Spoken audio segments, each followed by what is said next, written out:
మరో breaking news చూస్తున్నాము. భద్రాచలం మండలానికి ఆనుకుని ఉన్న 5 గ్రామాలను తెలంగాణలో కలపాలని విజ్ఞప్తి చేశారు మంత్రి తుమ్మల నాగేశ్వరరావు. కేంద్ర మంత్రి అమిత్ షాకు లేఖ రాశారు. ఇప్పటికే ఈ సమస్యను తెలుగు రాష్ట్రాల సీఎంల దృష్టికి తీసుకెళ్లామని లేఖలో స్పష్టం చేయడం జరిగింది. పరిపాలన పరమైన సౌలభ్యం కోసం 5 గ్రామాలను కలిపి గిరిజనుల ఇబ్బందులు తొలగించవచ్చని చెప్పారు. అయితే ఈ పార్లమెంట్ సమావేశాల్లోనే నిర్ణయం తీసుకునేలా చర్యలు తీసుకోవాలని తెలిపారు మంత్రి తుమ్మల.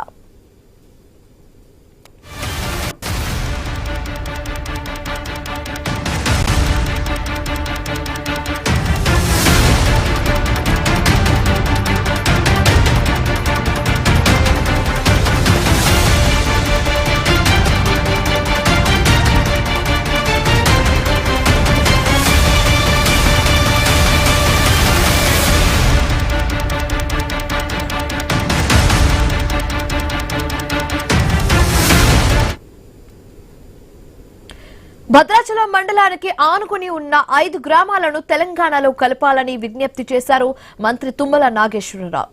కేంద్ర మంత్రి అమిత్ షాకు లేఖ రాశారు. ఇదే అంశానికి సంబంధించి మరింత తాజా సమాచారం మా కరెస్పాండెంట్ ఏవై స్వామి ఫోన్ ద్వారా అందిస్తారు. స్వామి, అమిత్ షాకు రాసిన లేఖలో ఎలాంటి విషయాలను ప్రస్తావించడం జరిగింది?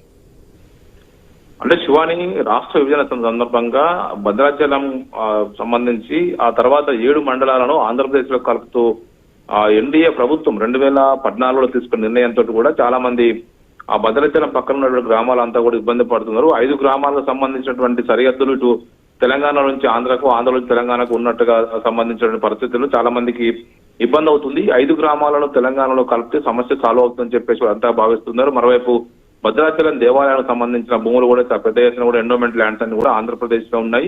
భద్రాచలం సంబంధించినటువంటి ఏ ఇష్యూ అయినా కూడా ఆంధ్రప్రదేశ్ లోకి వెళ్లి మళ్ళీ తెలంగాణలో రావాల్సి వస్తుంది. ఇక్కడ సరిహద్దు సమస్యగా మారింది. దీంతో 5 గ్రామాలను తెలంగాణలో కలిపితే ఇబ్బంది ఉండదని చెప్పేసి ఇటీవల గుర్తించారు. 5 గ్రామాల కోసం రాష్ట్ర మంత్రి తుమ్మల నాగేశ్వరరావు కేంద్ర హోంశాఖ మంత్రి అమిత్ షాకు లేఖ రాశారు. ఈ లేఖలో ఈ 5 గ్రామాలను తెలంగాణలో కలపాలని చెప్పేసి విజ్ఞప్తి చేశారు. ఇప్పటికే ఈ సమస్యను ముఖ్యమంత్రి రేవంత్ రెడ్డి ఏపీ ముఖ్యమంత్రి చంద్రబాబు నాయుడు దృష్టి కూడా తీసుకురావడం జరిగింది. దీన్ని సాల్వ్ చేయాలని చెప్పేసి కోరుతున్నారు. పరిపాలనపరమైనటువంటి సౌలభ్యం కోసం 5 గ్రామాలను తెలంగాణ కలిపితే అక్కడ చాలా మంది గిరిజనులు ఇబ్బంది పడుతున్నారు. ఈ గిరిజనుల ఇబ్బంది కూడా తొలగించాలని చెప్పేసి ఆయన లేఖలో వైపు రిక్వెస్ట్ చేశారు. ఇందుకు సంబంధించిన విషయాలు గత కొద్ది కాలంగా ఆ 5 గ్రామాలకు సంబంధించినటువంటి ప్రజలు కూడా చాలా చోట్ల వాళ్ళంతా కూడా ఆందోళనలు చేశారు, ధర్నాలు చేశారు. తమ సమస్యను పరిష్కరించాలని చెప్పేసి కోరుతున్నారు. ఆంధ్రప్రదేశ్ రీఆర్గనైజేషన్ యాక్ట్ లో ఉన్నటువంటి ఈ సరిహద్దు మార్పులు చేర్పులు ఈ భద్రాచలం పక్కన ఉన్నటువంటి 5 గ్రామ పంచాయతీలను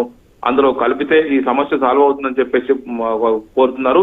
ఈ 5కు సంబంధించి ఎటపాక, కన్నాయిగూడెము, పిచ్చుకలపాడు, అదేవిధంగా ఇటు పురుషోత్తమపట్నము, గుండాల ఈ 5 గ్రామాలను కనుక తెలంగాణలో కలిపితే ఈ సమస్య కూడా సాల్వ్ అవుతుంది. ఇది వీరి రెవెన్యూ పరంగా ఉన్న ఇబ్బంది అంతా కూడా పోతుంది. జాగ్రఫికల్ గా ఇవి తెలంగాణకు ఆనుకొని ఉంటాయి. చాలా మంది అక్కడ జనం కూడా ఇవి తెలంగాణలో కలవాలని కోరుకుంటున్నారని చెప్పేసి కూడా లేఖలో గుర్తు చేయడం జరిగింది. ఇందులో ఇటు ఎటపాక, కన్నాయిగూడెం ఇవన్నీ కూడా భద్రాచలం పక్కన ఉంటాయి. ఇటు పిచ్చుకలపాడు, ఇటు పురుషోత్తమపట్నం, గుండాల 5 గ్రామాలన్నీ కూడా తెలంగాణ నుంచి ఆంధ్రకి వెళ్ళి ఆంధ్రలో నుంచి మళ్ళీ తెలంగాణలోకి వచ్చే విధంగా సరిహద్దులు ఉన్నాయి కాబట్టి వాళ్ళంతా కూడా ఇబ్బంది ఎదుర్కొంటున్నారు. అందుకోసం ఈ 5 గ్రామాలను తెలంగాణలో కలపాలని చెప్పేసి కేంద్ర హోంమంత్రి అమిత్ షాకు రిక్వెస్ట్ చేస్తూ ఇటు మంత్రి తుమ్మల నాగేశ్వరరావు లెటర్ అయితే రాయడం జరిగింది. Shivani, right, thank you Swamy.